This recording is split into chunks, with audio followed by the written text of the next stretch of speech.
드디어 학교가 개학을 했습니다. 지난 3월 4일 월요일이었죠. 박수치고 환영할 일입니다. 학부모로 아이들을 돌보셨던 모든 분 수고, 고생이 참 많으셨습니다. 삼시세끼 책임지며 그 아이를 돌보고 양육하는 게 결코 쉽지 않죠. 아침에 깨워서 밥 먹이고 치우면 바로 점심 때고, 점심 먹이고 빨래 개면 바로 저녁 됩니다. 아이들 밥 먹이는 것만 해도 정신이 없는데 학원 시간 맞춰 애기 보내야 되고, 잘 못 따라가는 그 수업이 있으면 그 진도 확인하면 정신이 하나도 없죠.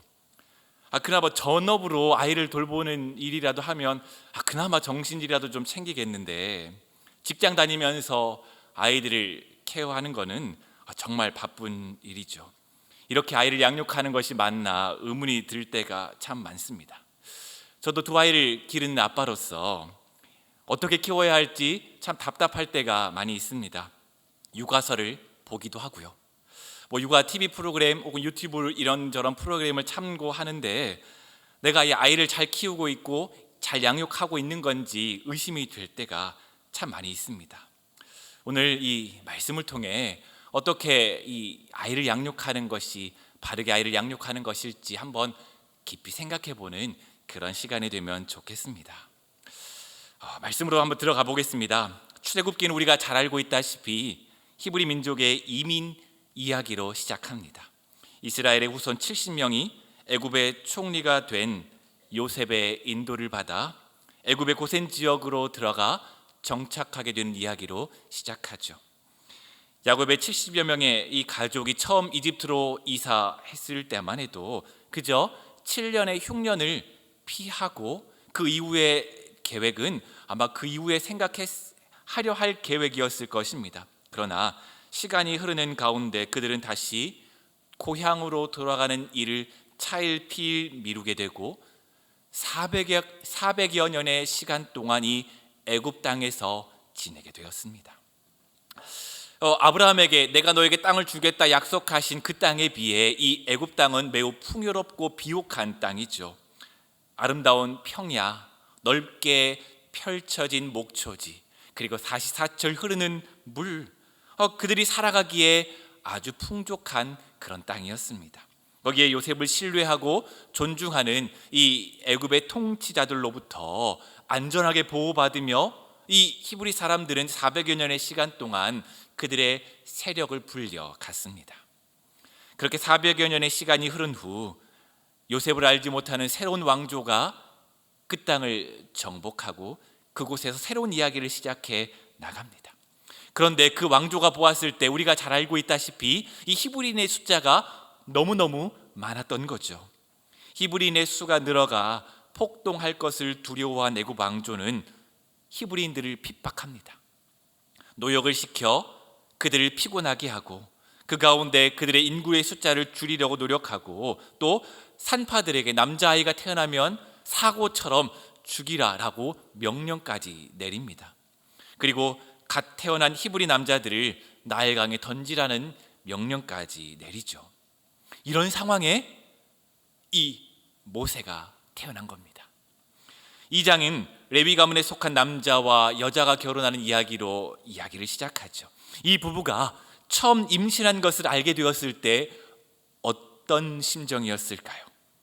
아마 아이가 태어나기까지 계속 조마조마했을 것입니다. 과연 이 아이가 아들일까? 딸일까? 아들이면 어떡하지?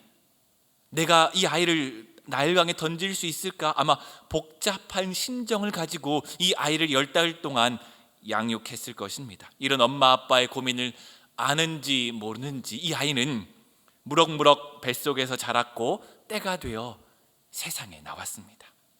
많은 사람의 축복을 받으며 태어났으면 좋았겠지만 이 아이는 태어나자마자 숨겨야만 했습니다. 남자아이인 것을 들키면 죽어야만 하는 운명에 놓인 그 아이였던 것이죠. 부모는 이 아이를 두고 고민합니다. 이 아이를 포기하느냐, 나일강에 던지느냐, 그렇지 않고 왕의 명령을 거역하며 이 아이를 양육하고 기르느냐, 이 두 가지의 문제 가운데 이 부모는 놓여 있습니다.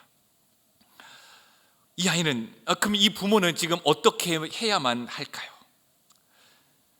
우리도 이런 아이를 기르고 양육하는데 이런 어려움과 답답한 일을 당합니다.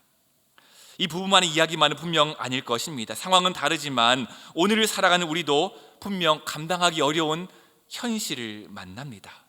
믿음을 붙들고 아이를 양육하겠다 다짐하고 결단하며 나아가는데 이 아이를 기르는데 답이 없는 상황, 어찌할 바를 알지 못하는 상황을 맞닥뜨릴 때가 있죠. 감당하기 어려운 문제 가운데 우리는 어찌해야 할지 알지 못한 채 주님 어찌해야만 합니까? 라고 기도하는 우리의 모습을 바라볼 때가 있습니다. 이 부부, 이 한 가정의 결단과 이 모습을 통해 우리는 어려움과 환난과 고난 가운데 어떻게 하나님의 말씀을 붙들고 아이를 양육할 수 있을지 한번 두 가지로 한번 생각해 보고자 합니다. 첫 번째는 믿음의 눈으로 세상과 자녀를 바라보아야 합니다. 한번 같이 읽어볼까요? 시작. 믿음의 눈으로 세상과 자녀를 바라보아야 합니다. 2장 1절에서 2절까지 말씀입니다.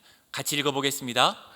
레위 가족 중 한 사람이 가서 레위 여자에게 장가들어 그 여자가 임신하여 아들을 낳으니 그가 잘생긴 것을 보고 석 달 동안 그를 숨겼으나. 아멘. 남자는 아므람, 여자는 요게벳입니다. 그들은 모세를 낳기 전에 미리암과 아론을 먼저 낳은 부부입니다. 이 부부가 임신했죠. 여자아이기를 간절히 바랬습니다. 이미 자신의 대를 이을 아이 아론은 있기에 남자아이가 아니라 여자아이였으면 좋겠다 간절히 바랐지만 결론은 남자아이였습니다. 바로의 명령대로 나일강에 던져야만 했지만 그렇게 하지 못했습니다. 성경은 이 아이가 잘생겼다 표현합니다. 그런데 우리는 잘 알고 있습니다.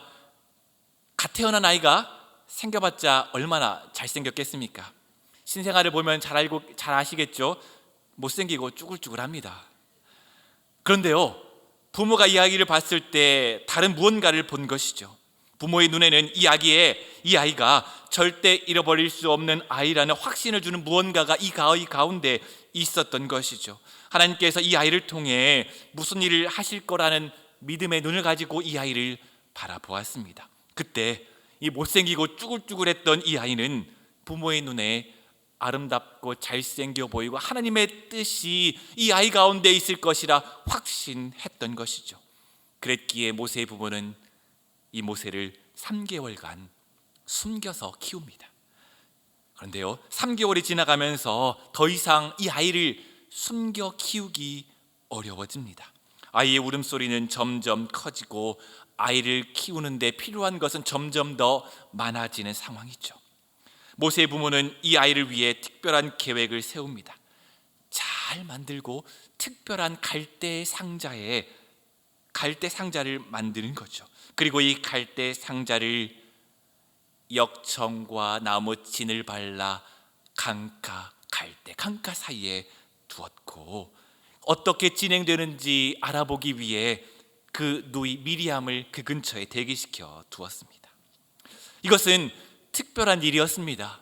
아마 그때 당시 부모는요, 두 가지 중에 하나를 선택했겠죠. 아마 숨겨서 아이를 키우다가 들켜서 이 아이를 뺏기는 부모가 분명히 있었을 것입니다. 그리고 다른 어떤 부모는 이 아이가 남자아이니까 그냥 바로의 명령대로 나일강에 던지자라는 그런 부모가 분명히 있었을 것이죠. 그런데 이 부모는 그 두 가지의 선택이 아니라 다른 방법을 선택해서 이 모세를 키우고 있는 거죠. 바로 그것은 성경은 이 부모의 행동을 믿음이라 표현합니다. 히브리서 11장 23절 말씀인데요, 같이 한번 읽어보겠습니다. 시작. 믿음으로 모세가 낳았을 때에 그 부모가 아름다운 아이임을 보고 석 달 동안 숨겨 왕의 명령을 무서워하지 아니하였으며. 아멘. 부모는 믿음의 눈으로 이 아이를 바라보았고 이 아이 안에 있는 특별한 것을 발견했습니다. 그래서 바로의 명령을 두려워하지 않고 아이를 키우기로 결단합니다. 그런데 우리가 잘 알다시피 이 부모는 3개월이 지난 이후에 나일 강가에 이 아이를 띄우죠. 그러면 이 행동을 우리가 어떻게 이해해야 될까요? 믿음이 없어졌고 왕의 명령이 무서웠기에 이 아이를 버린 걸까요? 왜 이제 와서 아이를 포기하려고 갈대 상자를 만들어서 이 아이를 두는 것일까요? 자신의 아이를 키우기 위해 목숨을 걸었던 엄마인데 왜 이제 와서 다른 선택을 하는 것일까요? 곰곰이 생각해 보면 이 아이의 부모가 이 아이를 버리기 위한 것이 아니라는 걸 우리는 잘 알고 있습니다. 만약에요, 석 달이 지난 다음에도 모세의 부모가 이 아이를 집안에서 키웠다면 어떻게 됐을까요? 괜찮겠지. 내가 그냥 집에서 키워도 아무도 모르겠지 라고 키웠으면 어떻게 됐을까요?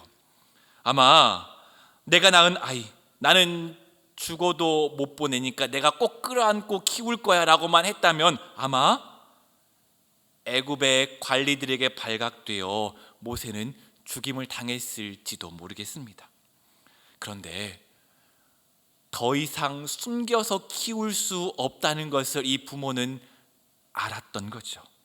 그랬기에 갈대를 가져다가 상자를 만들고 안과 밖으로 역청과 나무 진을 칠해 물이 들어올 수 없게 꼼꼼하게 갈대 상자를 만들고 거기다가 이 아이를 담아 강에 나일 강가 사이에 띄워둔 것이죠. 요게벳은 더 이상 자신의 품 안에서 키우기가, 자신의 집 안에서만 키우기가 어렵다는 것을 깨달았던 거죠. 더 이상 계속 숨긴 상태로 내 품 안에서만 아이를 키울 수 없다는 것을 깨달았기에 자신의 한계를 인정하고 그가 할 수 있는 일을 하고 있는 겁니다. 그게 만든 게 바로 갈대 상자입니다. 믿음이 없어서 한 일이 결코 아닙니다. 믿음이 있기에 내 힘으로, 내 힘과 능력으로 이 아이를 가두어서 키울 수 없기에 이 아이를 떠나보낼 준비를 하고 믿음으로 이 아이를 떠나보낼 준비를 하는 거죠. 이 갈대 상자를 표현하는 단어가 있는데요, 바로 테바인데요. 이것은 딱 두 군데에서 나옵니다. 어디에서 나올까요? 네, 여기 이 갈대 상자, 이 아브람과 요게벳이 만든 이 갈대 상자 하나와 또 노아가 만든 배, 방주, 이 두 군데에서 나오고 있죠. 모세의 부모에게는 믿음이 있었습니다. 이 상자가, 자신이 만든 그 상자가 아들을 위한 구원의 방주가 될 것을 믿고 행한 행동입니다. 믿음을 가지고 갈대 상자에 3개월 된 아들을 넣었습니다. 하나님이 이 아들을 구원하실 것을 믿음으로 바라보며 생명을 걸고 이 아이들을 돌아본 그 아이, 생명 같은 그 아들을 강가에 띄운 것입니다. 우리 신앙인들 가운데 많은 오해를 가진 분들이 있습니다. 하나님께서 하시는 모든 일들 하나하나를 내가 알고 이해해야만 내가 하나님을 믿을 수 있다라고 생각하는 그런 사람들이 꽤 있습니다. 하나님의 뜻을 알고 모두 다 이해해야만, 하나님에 대해서 그 하나님의 그 섭리를 내가 모두 알고 이해해야만 나는 하나님을 믿을 거야 라고 하는 사람들이 종종 있습니다. 그런데요, 하나님의 섭리와 하나님의 계획과 뜻은 우리의 생각과 우리의 인간의 이해로 그 모든 것을 이해할 수가 없습니다. 우리에게 이해될 수 있다면 그분을 과연 하나님이라고 부를 수 있을까요? 그렇다면 우리는 언제 하나님을 이해합니까? 바로 하나님을 의지하고 믿고 이해할 수 없는 분이지만 그분의 손에 내 삶을 맡기고 하루하루 걸어가다가 되돌아보았을 때 하나님이 나를 여기까지 인도하셨구나 라고 깨닫는 것이 우리의 신앙의 모습 아닙니까? 나에게 정말 소중한 것이 있다면, 우리의 자녀가 정말 소중하고 가치 있는 것이라면 우리의 자녀를 하나님의 믿음의 방주 안에 띄워 보내는 믿음이 우리에게 있어야 합니다. 가장 현명한 방법은 바로 내가 모든 것을 준비해서 이 아이를 키우고 양육하는 것이 아니라 하나님께 맡기는 겁니다. 나는 연약하지만 하나님은 강하시기에, 나는 실수하지만 하나님은 실수하지 않으시기에 그 하나님을 믿고 신뢰하며, 내가 비록 지금 이해할 수 없지만 그 하나님을 믿고 신뢰하며 갈대 상자를 만들어 그 아이를 그 안에 넣고 강에 띄워보내는 일을 우리는 해야 합니다. 아므람과 요게벳의 방주, 그것은 갈대 상자였습니다. 노아가 하나님을 신뢰함으로 방주를 만든 것처럼, 요게벳과 아므람이 하나님을 신뢰함으로 갈대 상자를 만든 것처럼, 우리도 하나님을 신뢰함으로 우리의 자녀들을 믿고 띄워보낼 수 있는 방주를 만들어야 합니다. 그렇다면 우리의 방주는 무엇이어야만 하겠습니까? 바로 우리가 믿음의 모습으로, 믿음의 울타리로, 믿음의 테두리로 우리의 자녀들에게 이것이 너의 방주다라고 알려주어야 하지 않겠습니까? 저는 우리의 아이를, 내 아이를 하나님의 방법으로, 믿음으로 양육하겠습니다. 말로만 양육한다, 말로만 믿음으로 양육하는 것이 아니라 하나님의 말씀을 최우선에 두고 우리의 자녀를 기르겠습니다. 하나님 외에 다른 어떤 것을 우상으로 섬기지 않고 하나님만 섬기겠습니다. 내 개인의 취미보다 하나님의 섬기는 일을 우선하겠습니다. 내 삶에서 하나님을 예배하는 그 일을 가장 우선하게 섬기나 나아가겠습니다 라고 하는 그 우리의 삶의 모습들이 조각조각 끼워져서 아름다운, 비록 조잡해 보이지만 하나님이 붙드시고 있는 방주가 만들어지는 것 아닙니까? 이런 것들이 바로 우리가 하나님을 신뢰함으로 만들 수 있는 갈대 상자, 구원의 방주입니다. 지금 우리는 어떤 것을 만들고 있습니까? 사랑하는 우리의 자녀들을 어디에 넣고 띄워보낼 준비를 하고 계십니까? 정신 차려서 정성 들여 만들지 않으면 우리가 만든 그것은 물에 빠지고 바람이 불었을 때 뒤집어지며 강물에 휩쓸려 바닥에 가라앉게 될 것입니다. 우리는 정성 들여 하나님의 말씀으로 우리의 자녀들이 거할 수 있는 방주를 정성스럽게 만들어야 합니다. 우리가 할 일 최선을 다해 해야 합니다. 그리고 그 결과는 하나님께 맡겨야 하는 거죠. 그 결과는 하나님이 책임져 주십니다. 바로 두 번째 이야기죠. 바로 함께 같이 읽어보겠습니다. 시작. 최선을 다하되 결과는 하나님께 맡겨야 합니다. 그렇습니다. 모세의 부모는 아이의 준수함을 보았을 때 모세를 향한 하나님의 계획이 있다는 것을 알았습니다. 그리고 모세 안에 있는 하나님의 계획을 보았을 때 그의 부모는 모세를 그저 나일강에 던져 죽게 할 수 없다는 것을 깨달았죠. 그리고 최선을 다해 양육했습니다. 그런데요, 아까 이야기했지만 3개월이 지났을 때 어떻게 했죠? 더 이상 집에 키우지 않고 갈대 상자를 만들어 강에 띄워 보냈습니다. 3개월이 지나자 더 이상 숨길 수 없다는 것을 알았죠. 숨기면서 키운다는 것은 믿음이 아니라 무모함입니다. 우리는 내가 할 수 있는 것, 내가 원하는 것은 내가 다 할 수 있다고 생각하고 착각할 때가 참 많습니다. 내 힘으로 내가 원하는 것을 얻고 내 원하는 대로 모든 것이 이루어질 것이다 착각할 때가 많습니다. 내 삶의 주체가 주인이 나이며 세상이 나를 중심으로 돌아간다고 생각할 때가 많죠. 하지만 나의 한계를 내가 인정하고 내 인생의 중심이 내가 아니라는 것을 인정할 때, 그때 우리가 할 수 있는 일은 더욱더 명확해집니다. 아므람과 요게벳은 소중한 것을 지키기 위해 갈대 상자를 만들었죠. 그리고요, 모세를 위해 갈대 상자를 만들고 물이 들어오지 않도록 방수 처리를 합니다. 대충 만들어서 안 죽으면 다행이고 죽으면 말고 어쩔 수 없고 이게 아니었습니다. 그리고 바로의 딸이 올 만한 곳을 유심히 지켜보고 바로의 딸이 올 그곳에 이 갈대 상자를 놓고 이 미리암도 그곳에 대기시켜 놓고 언제든지 이 아이를 지켜볼 수 있도록 대기시켜 놓았죠. 부모가 할 수 있는 최선의 것을 했습니다. 그리고 바로의 딸이 목욕하러 나왔습니다. 시녀들은 바로의 딸이 목욕하는 주변을 철저히 점검했겠죠. 막 바로의 공주가 나와서 목욕하는데 다른 사람들이 오지 못하도록 경계를 삼엄하게 지키며 아마 그 목욕하는 공간을 지켰을 것입니다.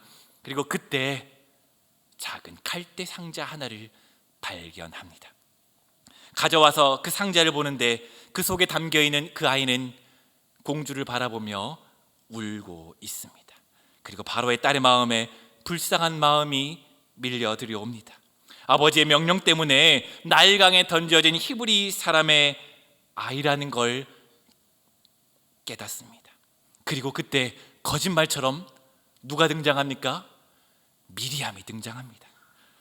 그리고 이렇게 말하죠. 내가 당신을 위해 히브리 여인 중에서 유모를 불러다가 이 아이를 위해 젖을 먹이게 합니까? 사실 너무 좀 티나지 않습니까? 이때 미리암이 등장하면 안 되죠. 아니, 갈대 상자가 이 나일강가 사이 그 자신이 목욕하는 그곳에 있는 것도 이상한데 한 히브리 아이가 이 갈대 상자를 보자마자 아이가 오더니 유모가 필요합니까? 물어보고 있는 상황이죠. 이 머릿속에 딱 바로의 공주가 이 머릿속에 딱 그림이 그려지지 않았을까요? 그런데요 이 바로의 딸은 이 노골적인 이 드라마에 응답합니다. 이 아이를 데려다가 나를 위해서 유모를 데려와라 말하죠.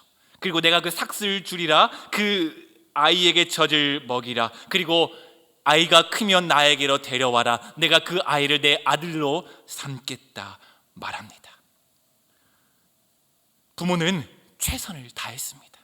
그리고 그 상자를 나일강가에 두었고 하나님께서 이 아이를 어떻게 키우실지 믿음으로 이 아이를 떠나 보냈습니다. 그리고요, 하나님께서는 이 부모의 믿음에 세상이 깜짝 놀랄 방법으로 응답하십니다. 바로 바로의 공주가 이것을 발견하고 자기의 아들을 삼는 것이죠. 우리는 믿음으로 자녀를 키우고 양육할 때 자주 낙심할 때가 참 많습니다. 생각대로 안 되는 게 자녀 양육이기 때문이죠. 나름대로 열심히 키웠는데 자녀들이 내가 키운 대로 살지 않고 반항할 때면 참 속상합니다. 하지만 우리는 최선을 다하는 사람이지 결과를 책임지는 사람이 아닙니다. 결과는 그분 하나님께 있습니다. 우리는 물도 주고 거름도 주고 그늘도 만들고 이 아이를 위해 방주를 만들어 줍니다. 그런데 열매를 맺게 하시는 분은 하나님이십니다. 하나님, 왜 내게 이런 결과물을 주십니까? 라고 답답하며 서운한 마음이 들 때도 있습니다. 하지만 그 열매가 하나님께서 책임져 주실 것이기에 우리는 최선을 다한 후에 그 결과를 만들어 가실 하나님을 바라보며 하나님께 의탁하는 것이죠. 믿음의 부모가 드리는 기도에 하나님이 응답하십니다. 자녀의 생명이 주 안에서 발견되기를 구하는 그 기도, 하나님의 은혜로 구원받으며 이 세상 가운데, 험한 세상 가운데 하나님의 신앙 붙들고 살아가길 구하는 그 기도를 하나님이 친히 들어주십니다. 그리고 그분의 때에 그분의 방법으로 우리의 자녀들 가운데 역사하실 것입니다. 우리의 자녀들은 그저 주어진 생명이 아닙니다. 하나님이 세워놓으신 그 계획 속에 우리에게 찾아온 귀하고 귀한 아름다운 생명입니다. 지금 내 앞에 한없이 연약한 모습으로 있는 그 아이, 아무리 생각해봐도 대책이 없어 보이는 이 청소년기에 있는 그 아이, 너무 오랜 시간 헤매며 어찌할 바를 알지 못하고 있는 그 자녀들, 모든 자녀 안에 하나님의 꿈과 계획이 있습니다. 바로 믿음의 부모는 하나님의 뜻과 계획이 있다는 것을 알고 그 시선으로 이 아이를, 우리의 자녀들을 바라보는 사람입니다. 세상은 눈에 보이는 것으로 한 인생을 평가하지만 믿음의 부모는 우리의 자녀를 그렇게 보지 않습니다. 하나님이 내 자녀를 왜 이렇게 빚으셨을지 생각하며 하나님, 이 자녀에 있는 그 모습 그대로 하나님께 어떻게 영광을 올려드릴 수 있을지 고민하며 기도합니다. 바로 그 사람이 믿음의 부모입니다. 믿는다는 것, 그것은 우리가 이해할 수 없는 하나님, 알지 못하는 그 하나님을 믿고 의지하며 사는 것입니다. 나의 눈에 그분의 손길이 보이지 않아도 그분이 우리의 삶을 인도하셨던 것처럼 우리의 자녀들의 삶을 인도하실 것을 믿고 걸어가는 사람입니다. 때때로 그분의 인도하심이 너무 느리고 무심하며 야속해 보이고 속상할 때가 있지만 그럼에도 우리는 그분을 신뢰해야 합니다. 이런 믿음에 이르면 무슨 일을 당하든 흔들리지 않습니다. 일이 잘 풀린다고 우리의 자녀들이 잘 된다고 교만하지 않고 잘 풀리지 않는다고 실망하지 않습니다. 간절한 기도에 하나님이 침묵하신다고 낙심하고 절망하지 않고 침묵하시는 것도 그분의 방법이라 여기며 그분을 따릅니다. 바로 우리는 이런 믿음의 부모입니다. 2장 10절입니다. 우리 같이 한번 읽어보겠습니다. 시작. 그 아기가 자라매 바로의 딸에게로 데려가니 그가 그의 아들이 되니라. 그가 그의 이름을 모세라 하여 이르되 이는 내가 그를 물에서 건져내었음이라 하였더라. 아멘. 모세는 어머니의 품에 자랐고 어느 정도 자란 후에 바로의 딸의 아들이 되었습니다. 그리고 바로의 딸은 그 아이에게 모세, 물에서 건져냄을 받은 자, 물에서 생명의 구원을 얻은 자라는 이름을 붙여줍니다. 모세의 부모가 이렇게 될 줄 알았을까요? 아니요, 그렇지 않았을 겁니다. 하지만 그 일은 하나님의 계획과 섭리 안에서 준비되고 있었습니다. 그 일을 행하시는 분이 바로 하나님이시기 때문입니다. 우리가 구하는 것보다 더 좋은 것으로, 더 나은 것으로 우리의 자녀들에게 행해 주실 것을 믿고 신뢰하며 하나님을 의지하며 걸어가는 귀한 부모님으로 서 가시길 주님의 이름으로 축복합니다. 우리 함께 찬양 한번 해보겠습니다. 요괴배서 노래입니다. 우리 찬양하며 우리 가사를 생각하며 우리의 자녀를 하나님의 믿음으로 양육하는 그런 자녀가 부모가 되겠다 함께 다짐하고 결단하면 좋겠습니다. 나일 강가 사이에 띄우는 그 부모, 내가 할 수 있는 일을 최선을 다하며 이 결과는 하나님께 맡깁니다 라는 심정으로 나일강에 띄워보냈던 그 부모의 마음을 기억하며 함께 찬양하며 나아가겠습니다.